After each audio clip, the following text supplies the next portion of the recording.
B'Shem Hashem na'aseh v'natzliach. Welcome everyone to our weekly Zera Shimshon shiur on the Parsha. This week's Parsha is Parshat Toldot. And we'll be doing Ot Aleph, the first ma'amar of the Zera Shimshon.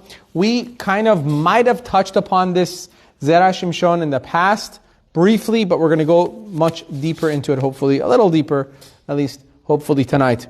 In the Zechut of the Zera Shimshon, this shiur is also dedicated in the Leilui Nishmat Rabbi Chaim ben Nachman Michael Nachmani, the Zera Shimshon. May his zechut and the guarantee that he gives in his hakdama come true for all of Am Yisrael, Yeshuot v'Nechamot, and those that need children, Hashem should grant them. Those that need a refuah shelema, Hashem should grant them. And those that need to get married, we should hear besorot tovot and good news from all of them. Amen keni ratzon.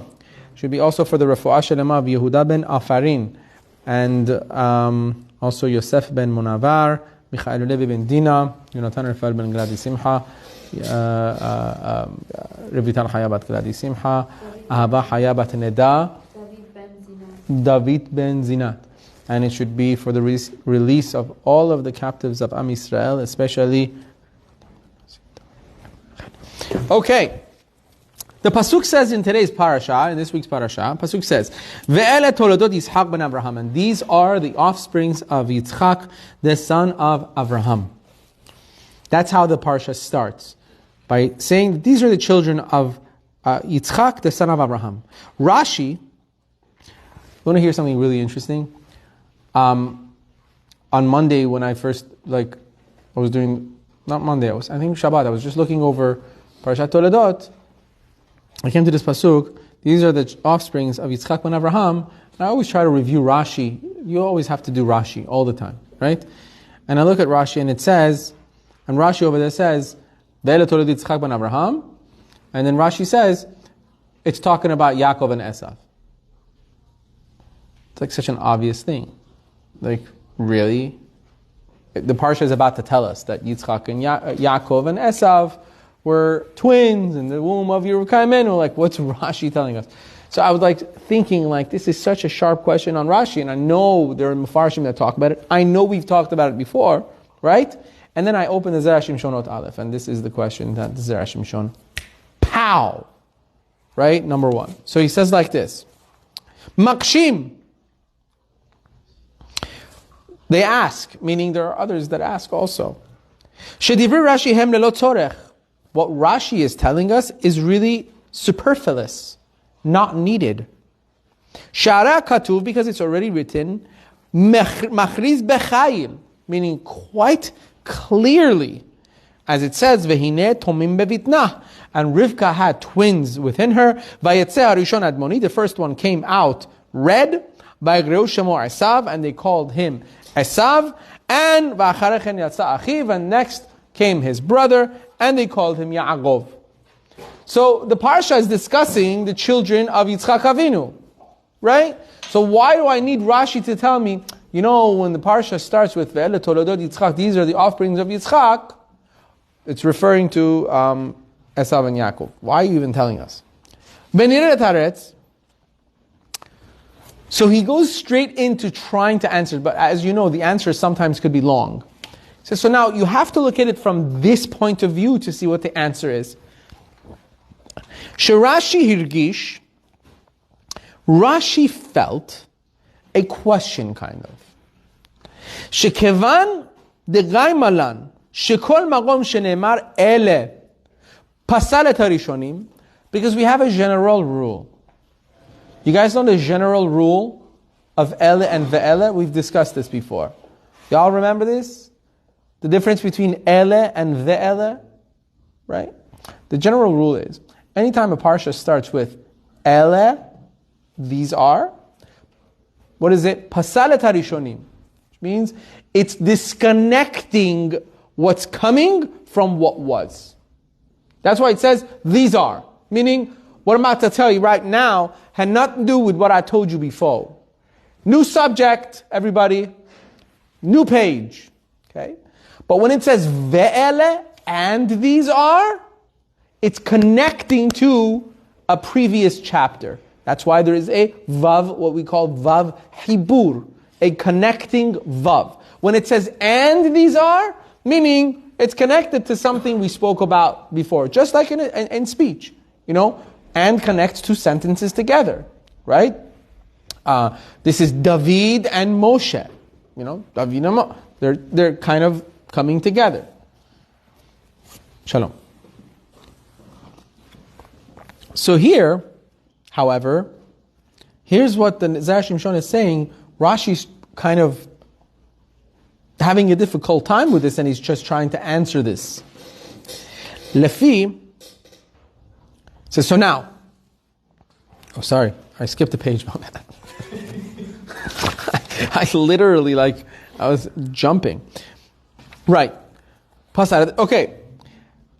And anytime it says ve'ela, as we said, whenever we say and these are, it's mosif ala rishonim, it's adding on what we said before. Kan, however, here, our subject matter that we're discussing, harishonim, those discussed, meaning in the beginning, meaning last week, if we want to say ve'ela is connecting us to what we discussed before, what is this parsha of the children of Yitzchak? As it says, ve'ele. What is it connecting us to? Hem bnei Ishmael. That's the children of Ishmael. Because last week's parasha, in Parshat Hayasara, it ended off by naming all the children of Ishmael.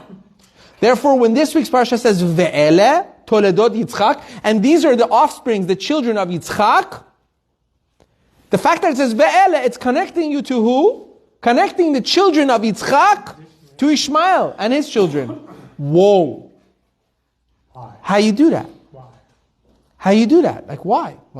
What did Ishmael have to do with Yitzchak? And, Ishmael and his children were not so, you don't want them connected with Yitzchak and his children. Right? Two different worlds. As this pasuk says over there, by the way, it says, Ve'ele Toldot Ishmael ben Abraham. It says over there, these are the children of Ishmael, the son of Abraham. And then this week's parasha goes into Ve'ele Toldot Yitzchak, and it's connecting them with the word Ve'ele. Ve'od, further you could say, the Ramar pasuk Ve'ele Toldot Yitzchak ben Abraham, that the pasuk says these are the children of Yitzchak ben Abraham, right? V'chi kan lo shamanu sheYitzchak ben Abraham. Do I need to know again that Yitzchak was the son of Abraham? It says, and these are the children of Yitzchak ben Abraham, the son of Abraham. Just tell me these are the children of Yitzchak. I already know Yitzchak is Abraham's son. The whole last week, in the previous week, we were talking about them. Akedat Yitzchak and the 10 tests of Abraham. He had to bring his son Yitzchak for the Akedah. And we know that Yitzchak was Abraham's son. That is already a given. So why in this parsha, when it's trying to tell us the children of Yitzchak, are we saying again, and these are the children of Yitzchak? Who's Yitzchak? The son of Abraham. Do we know another Yitzchak? Not at least here. So why are we saying Yitzchak ben Abraham again? You asking for an answer, or are you going to give us an answer? No. Not asking for an answer. I'm going to give you an answer. Thanks for asking.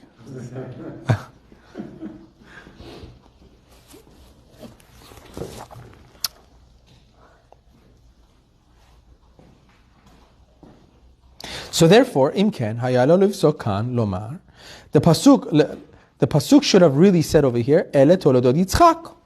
These are the children of Yitzchak, and that's it. And right afterwards, it should have said the children of Yitzchak. I don't need to know Yitzchak ben Abraham, the son of Abraham. So, everybody clear on those two questions so far? Number one, why ve'ele? And number two is, why do I need to know Yitzchak ben Abraham? Just tell me Yitzchak. We already know who it is. Elavadai, therefore, must be, we have to say, that the Torah says ben Abraham, Yitzchak, the son of Abraham, lashmi'enu, to teach us something. The children of Yitzchak Avinu, Shatoladot Shelo, his offsprings, meaning the offsprings of Yitzchak, Ben mitzetzai Yaakov, uven mitzetzai Esav, meaning whether they came from Yaakov Avinu, or they came from Esav, the evil twin, Hayu tzadikim kemoto shel Hayu kemuto shel Avraham. They were as righteous as Avraham. We're answering the second question first. Second question is, why does it say Yitzchak ben Avraham? So he's answering, it must be that we're trying to say that whether it was children from Yaakov Avinu that were born, or children that were born later from Esav, his twin evil brother, were as great as Avraham Avinu. That's why it says, these are the children of Yitzchak. Who Yitzchak? Ben Avraham. Why Ben Avraham? Because when Yitzchak had Yaakov Avinu and his evil twin Esav, the Torah wants you to know that there were tzaddikim that came later on that were also connected to Esav. Just as righteous as Avraham, his grandfather. That's why it says, Yitzchak who? Yitzchak ben Avraham, the son of Avraham. Why are you connecting Yitzchak to Avraham again? To tell you that Yitzchak that had children, and these twins, one of them was evil, the other one was a tzaddik, don't think that it's over. Even the one that was not such a tzaddik, even he has connections to whom? Avraham Avinu. And he has tzaddikim coming from him. Just like him. Because of those children that Yitzchak Avinu gave birth to, so to speak, brought into this world, who was the son of Avraham, this is very, very important, very deep. So listen closely.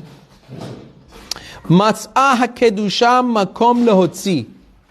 The holiness, the nitzotzot of kedusha, the sparks of kedusha, found a place to come out from. Hanitzotzot shela mitoch haklipa. You guys remember we spoke about klipot, right? The literal term of a klipa is a peel, like a peel of an orange, is the klipa. But in mystical terms, when you talk about klipot, a klipa is basically negativity that surrounds something very, very holy. It's called a klipa. Something that is extremely holy is extremely susceptible to negativity, negative energies, let's call them. And that's tum'ah, impurities. Those are called the klipot. When something's extremely holy, it is susceptible to klipot. They attach themselves to it. And they become like a peel surrounding this kedusha. Okay? So it says,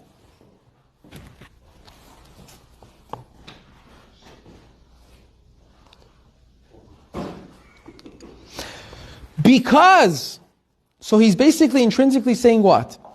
The fact that Esav was born from Rivka Imenu with Yaakov, don't think that it was a complete lost cause.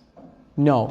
Esav was a conduit to bring back lost nitzotzot of Kedusha, lost holy sparks, through a kalipa. Him being the kalipa himself, that negative energy. But through him, those Kedushot were saved. They were able to come out. What were those nitzotzot of Kedusha? Those holy sparks were holy sparks that were lost in the time of Adam HaRishon when he ate from the tree. When Adam HaRishon did the first sin, nitzotzot of Kedusha, we discussed this before, remember? These holy sparks got lost. They got scattered all over the world. In different locations, different people, different nations. It was just completely scattered. And it was our job, our nation, to collect them. To bring them back to their original source, which is the Kedusha. Right? To original soul, so to speak. And Esav became the conduit to be able to do that. As it says, he says later on, as it is explained, which was in Ot Gimel, another ma'amar that he does in the third ma'amar. When he talks about when there was a fight between Esav and Yaakov inside Rivka Imenu's womb, that fight was the fight for that glorious, holy war. And then, so, like as an example, what are we talking about? These nitzotzot, these holy sparks that were within Esav, that Esav became the conduit to bring them out. Like for instance, Rashi himself, by the way, Rashi himself gives us two prime examples, right? When it says, Rivka Imenu, it says, Vaitrotzetsu abanim eghirba, the children within her were fighting, or they were moving too much. And she was confused. She didn't know what was going on. What is going on? Why? What's happening? First of all, she didn't know they were twins, right? We're not going to go into the whole thing of why it was confusing for her, right? But then she goes to the yeshiva of Shem Ba'ever, and they were Nevi'im. They had Nevu'ah. And what does he say to her? The Parsha says, Sheneh goyim bevitnech. There are two nations within you. That's what he says. It says, Hashem answered her, meaning it came from a Nevu'ah, from prophecy. There are two nations within you. Ul'om mil'om ye'ematz. And each one's going to become a great nation of their own. And Rashi indicates something here. If you read in the parasha, the word goyim is not written the way it's supposed to be written. The word goyim as gimel sofi, which can be read geim. It's two yuds. That's not how you write goyim, nations. However, the kri, which the way we read it in the Torah, there are words that are written one way and we read it another way. It's right, it's written in the Torah geim, we read it goyim. However, the fact that it's written one way also has a message. Why was it written geim? So Rashi over there says, the reason it was written geim, because geim means what? Greats. Comes from the word like Gaon, right? The greats. So Rashi says that in the yeshiva of Shem Va'ever, what did they tell Rivka Imenu? Don't worry, there are two greats that will be the outcome of these two children. Two people that will change history forever. Rashi says, who were those people that was prophesied to Rivka Imenu? One was from Yaakov Avinu, who was Rabbi Yehuda Hanassi. Right? He was the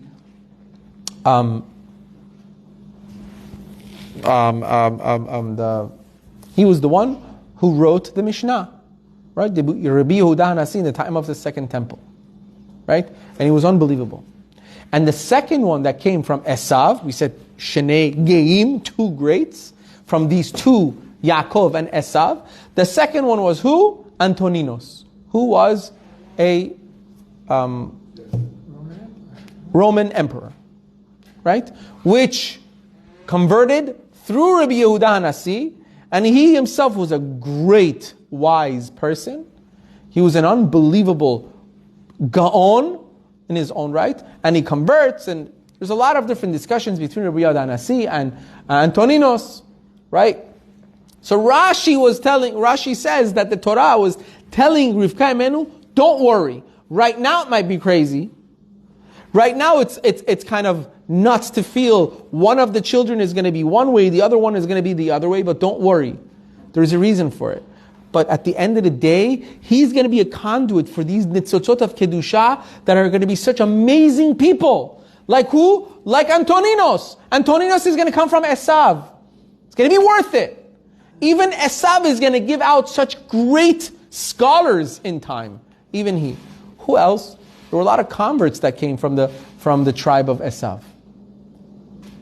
Right? Some of which that you've heard the names of, we've all heard, but and we never thought, that they came from converts. Rabbi Meir Baal HaNes was from converts, from children of Esav. Isn't he technically Jewish? You can't convert out of Judaism. Who? Esau. No, Esav was not technically Jewish. Because didn't the whole concept of being a Jew, where did that come from? From receiving the Torah at Har Sinai. Right. So Right? Rivka Imenu wasn't Jewish.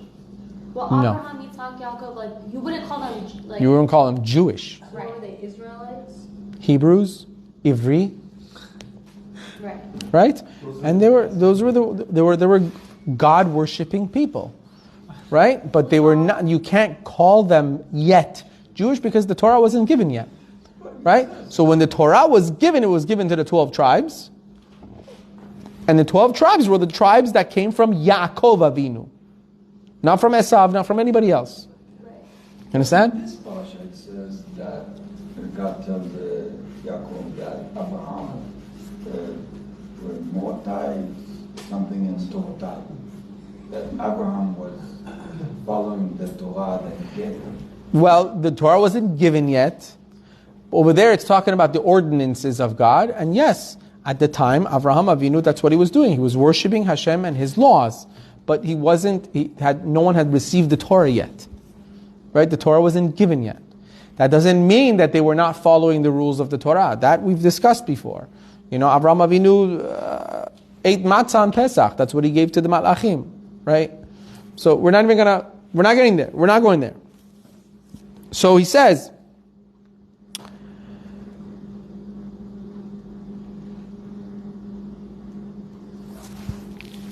oh, and by the way, the pasuk ushne le'omim mima'ayich yiparedu, two nations are going to divide or come from you. The pasuk says to Rivka Imenu that there's going to be two separate nations.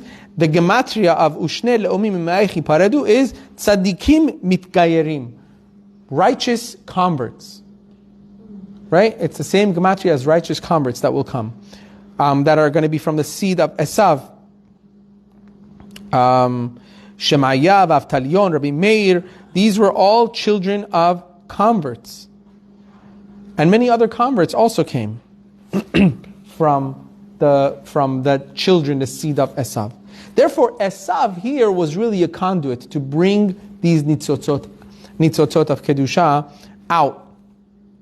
That's why he says, the pasuk says, Ve'ele Toldot Yitzchak ben Avraham. Why does it say ben Avraham? Because the pasuk is trying to tell us, I'm connecting it to Avraham because even Esav that's going to come from Yitzchak, right? Even he has a connection to Avraham, just like Avraham was righteous, he's going to have children that are going to be righteous. Therefore, it's still connected to Avraham. That's why the Parsha says, Ele Toldot Yitzchak ben Avraham. Connecting them to Abraham.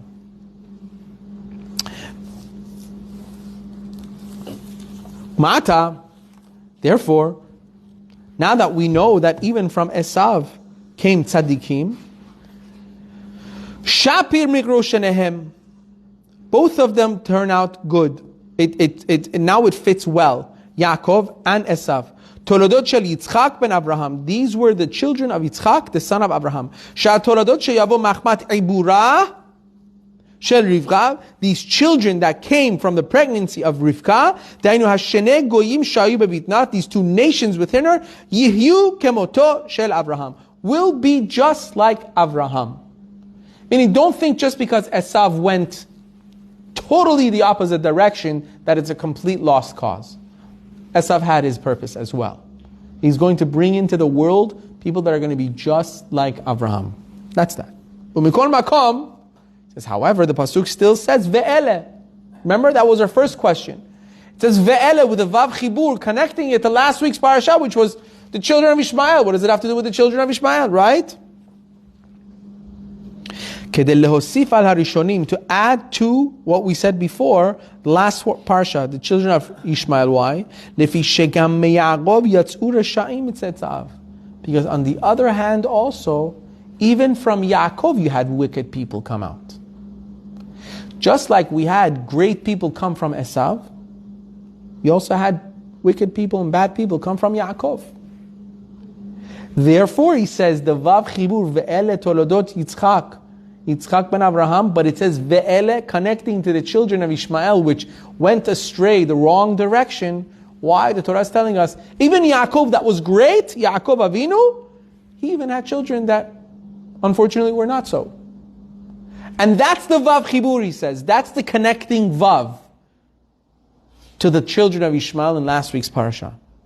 Keditnan, as it says, ve'elu, these are from the children of Israel, she'en lahem chelek la'olam haba. These, the Mishnah says, these are, in Sanhedrin, it says, these are those of the Jews, she'en lahem chelek la'olam haba, that they have no olam haba even. They don't even deserve a world to come, because they were so wicked. Like who?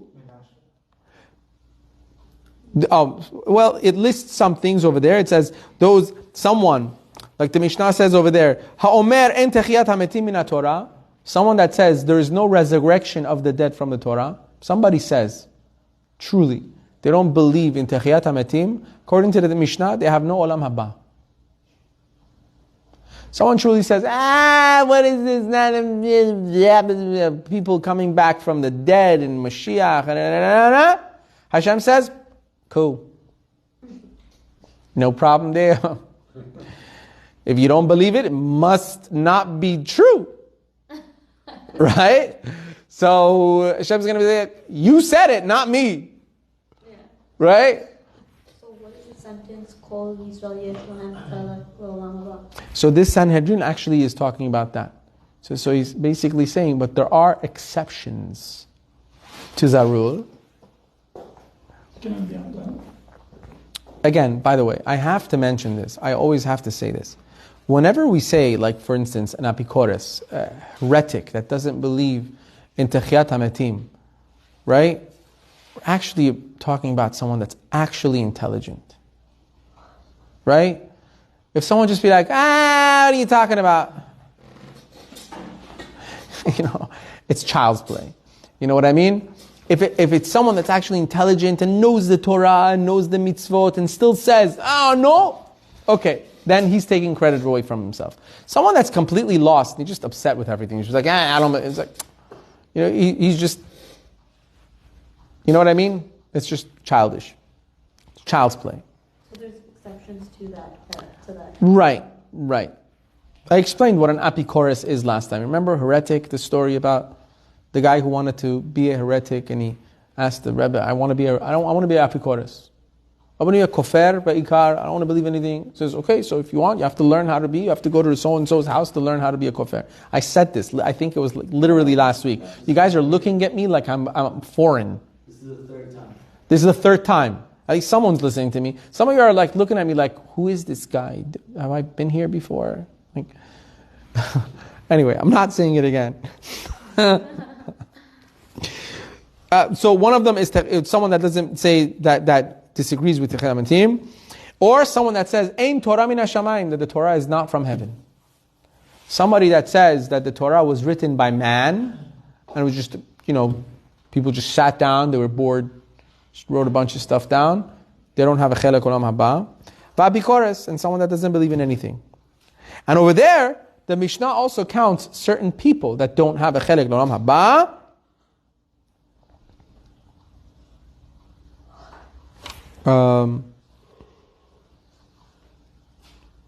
One second, I'll tell you right now.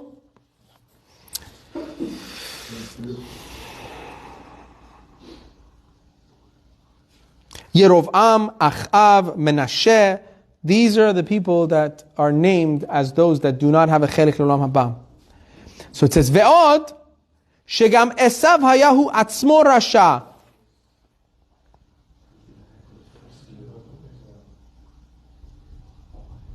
And Esav himself was also a rasha. V'domeh livnei Ishmael. So he was very much alike to the children of Ishmael. V'shayach lomar. So therefore you could say that it's mosif al harishonim, it's adding to what we said before. So he's saying because Esav himself was wicked, therefore it says, Ve'ele Toldot Yitzchak ben Avraham. It says, Ve'ele, these are the children of Yitzchak, the son of Avraham. Why the Ve'ele? Why are you connecting him to the children of Ishmael? Because Esav was going to be one of them. He's wicked. So in that sense, there is a Vav Chibur. He is connected to the children of Ishmael. Just like Ishmael had children that were wicked, so did Yitzchak have children that were wicked, and that's Esav. And on top of that, there are children that came from Yaakov Avinu also that were wicked and had no chelek le'olam haba. Therefore, because there is the good and bad in both of them, it's connected to last week's parsha as well. And we know, according to last week's parsha, we know Ishmael himself, he did teshuvah. Right? Ishmael did a full 180. That's why the Torah mentions as well, he mentions Ishmael also in a good light. Because even though in his life he didn't do too well, but at a certain point, Ishmael also did teshuvah. That just goes to show you, when you have a father like Avraham Avinu, might take you so far to be bad, but you can't be that bad. Right? So Ishmael also did teshuvah. So it says, Bechara Pasuk, so I just want to add on to this. an interesting thing. You know, I heard from Rav Rosenblum, beautiful drasha. It should be for Refuah Shalom of his wife, Bezrat Hashem. He brought down from the Shem Yishmuel. The Shem Yishmuel is a commentary, and he says beautifully. He says, look in history, right? There's a lot of great things that come in Judaism, but they come in very dark colors. What do I mean by that? You know, look at the whole story of King David, for instance. Right? The story of King David is so shady. There's so many shady parts in the whole story, life story of King David from the beginning. First, they thought he was a bastard child. Right? He was the sheep, and it was like no one even knew what he was. What is this kid? Then he becomes the king. Even when he becomes king, people don't agree with him. Right? And then the wife that he has with which to plant the seeds of the next kingship of Am Yisrael, which later on becomes Moshiach, is which wife? It's the wife that also has some shady business in it. You know, she was someone else's wife first, and then he divorced her because he had to go to the war. But it's a little shady, right? You kind of like keep looking at her like, what's going on, right? And then you keep looking back and forth. And even that, if you go even further back, like the lineage of Moshiach, where does it come from? Lot's daughters. Right? Lot's daughters tricking their own father to have children with him because they thought that the entire world was destroyed. When Sodom was destroyed, they thought the entire world was destroyed. You know, when there's no internet and everything around you get destroyed, you pretty much think that that's all, right? There's no news from the outside. So they really didn't know, and they became impregnated by their own father, right? And then later on, Tamar is born from that. She was, you know, and then the children of Yehuda, right, become the father of what? The Davidic dynasty comes from what? Yehuda and Tamar. Another shady business. So what dynasty? Davidic. David. King David's dynasty. What's going on with all this shadiness? Right? So you like think to yourself, like, hold on a second, like if you look through back in history all the way, you're like, it's kind of like, whoa, what's going on? And then Yaakov Avinu, the father of all the Shevatim. The father, finally, you know, it wasn't Abraham Avinu, it wasn't Yitzchak Avinu. Yaakov Avinu is going to be the father of all the tribes. 4 wives. Right? Yeah. Forget the 4 wives. Sisters. He's born with an evil twin. Oh, yeah. Listen to what the Shem Yishmuel says. The Shem Yishmuel says the same thing here. Here's the answer to all of it. When we said in the beginning, when there's something that has immense amount of kedusha, klipot attack it. It's a magnet for negativity. So HaKadosh Baruch Hu has to put it in this world, into the physical world, but kind of like cover it up with stuff, literally, klipot. Cover it up a little bit, you know, like, oh, it's dirty. It's not a diamond, it's just a rock. Right? Leave it alone. It's not what you think. To just kind of like pass it, for it to survive, or else the klipot will bring it down. That's why the Davidic dynasty, Moshiach, had to be that way. Because it's so perfection. It's too perfect. And if it's just left alone, it will not survive. It can't. Therefore, the Shem Yishmuel says, Yaakov Avinu had to be with an evil twin. The evil twin was the cover-up. Why? Because if it would have been Yaakov Avinu alone, the Sitra Achra would have not even let it be born. It would have been a stillborn. Listen to what the Shem Yishmuel says. Shem Yishmuel says, if Yaakov Avinu was an only child, it would have died in the womb. The Satan would have not allowed it to live. Because there was so much Kedusha that would come into the world with Yaakov Avinu, it cannot survive. It would have done everything in its power to make it a stillborn. Therefore, what happens? HaKadosh Baruch Hu says, it'll be born with an evil twin. Now listen to this. Shem Yishmuel says, with that, the Satan says, oh, okay.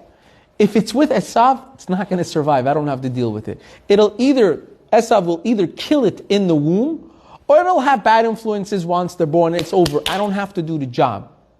And he even adds, very mind-boggling, interesting. Says the Satan, you might ask, the Satan could just kill one of them. Just kill Yaakov, right? And still, just Esav would be born. Why wouldn't it just kill Yaakov? Oh, wow. This is powerful. I love this. He says, only HaKadosh Baruch Hu has the koach within one section to pick which dies, which lives. And that's what HaKadosh Baruch Hu did by Yetziat Mitzrayim. In one home, only the Bechor would die at the last plague. That's a power that only HaKadosh Baruch Hu has. That's why on Pesach we say what? HaKadosh Baruch Hu came by himself. Makat Bechorot was done by Hashem. The Malachim don't have permission to pick and choose between two. I don't even understand how that works. Right? But he says over here, when Yaakov Avinu was with Esav, it would be either both of them have to die, or none of them. And the Sitra Achra basically said, you know what? If it's with Esav, it's as good as dead anyway. We'll leave him alone. That was the Kedusha of Yaakov Avinu. That's why it had to be with Esav. This goes perfect with what we're saying tonight in the Zera Shimshon. The Zera Shimshon was also saying what? That there was so much Kedusha that needed to come. These nitzotzot that were scattered. And even Esav himself had nitzotzot of Kedusha that needed to come into the world. Therefore, it says, Ve'ele Toldot Yitzchak ben Avraham. Just like Avraham was righteous, so too Esav would have children as righteous as Avraham Avinu. Why do they have to come from Esav? Esav had to be the conduit. He had to be the klipa. He had to hide these Kedushot. Antoninos was unbelievable. Imagine, do you know how much Torah Rabbi Yehuda Nasi learned with Antoninos? Do you know how much Torah we have because of the arguments between the two? A Roman emperor? It's incredible. There's so many stories that come out of their friendships of Antoninos and Rabbi Yehuda Nasi. It's just, it's crazy. But that goes perfect with the Zera Shimshon. Esav also had these nitzotzot of Kedusha that we had to gather. Therefore, it had to be within Esav to bring these out. Without Esav, it could not have been done, according to the Zera Shimshon. Therefore, he needed to be the conduit to bring these out. So we have these Gedolim. Can you imagine a world without Rabbi Meir Ba'al Hanes? You know, the Gemara says, anytime there is an opinion in the Gemara without a name, most of the time it's Rabbi Meir. You know what that means? You know how much Torah we have from Rabbi Meir Ba'al Hanes? And he was the outcome of Gerim, of converts. From Romans and Esav. Out comes Rabbi Meir Ba'al Hanes. It's crazy. You know there were Roman emperors themselves that converted? Even before Antoninos? Nero. Right. Nero also converted. Right? We have so many different... It says that the children and great-great-great-great-grandchildren of Haman learn in Kolalim. Haman! You know? Haman, the great evil enemy of Am Yisrael from Amalek, he has tzetzai, sitting in Kolalim and learning Torah. So Esav was not 100% lost cause. Hashem knows what he's doing. Right? But however, at the same time, it says ve'ele, connecting it with a vav, saying even Yaakov, unfortunately, even in the nation of Am Yisrael, we had people that were not so great. So we also have certain things that we're not so proud of, certain kings that we're not so proud of. But isn't that interesting how this concept of HaKadosh Baruch Hu hiding those kedushot, those things that are extremely holy, in order for them to not become, susceptible too much to tum'ah, like Boaz and Ruth. Ruth HaMoaviyah. Boaz, it says in tradition, Boaz was like 400 years old. Ruth was a young woman. And it says, right after Boaz and Ruth got married, Boaz dies. He was just there to plant the seed of Moshiach. It's literally like, Hashem literally like manipulating history in order for the seed of Moshiach to be born a certain way where it's covered from Ain Hara, so to speak. That's what it is. Yeah, that's what it's Right? Just cover it up so it's not so like, you know what I mean? Why do you think like, like I think this is maybe where it comes from, where some people have the minhag that when they get a new car, they put egg under the wheel. You know what I mean? I think what they should do is just egg the car instead. And just put some egg on the windshields and just drive. Because everyone looks at the new car and goes, "Ay, look at that, it's like egg on it." They won't even notice the new car. You know, that's what, it's a perfect example of klipa. Eggshells. Covering it up. Baruch Adonai le'olam, amen ve'amen.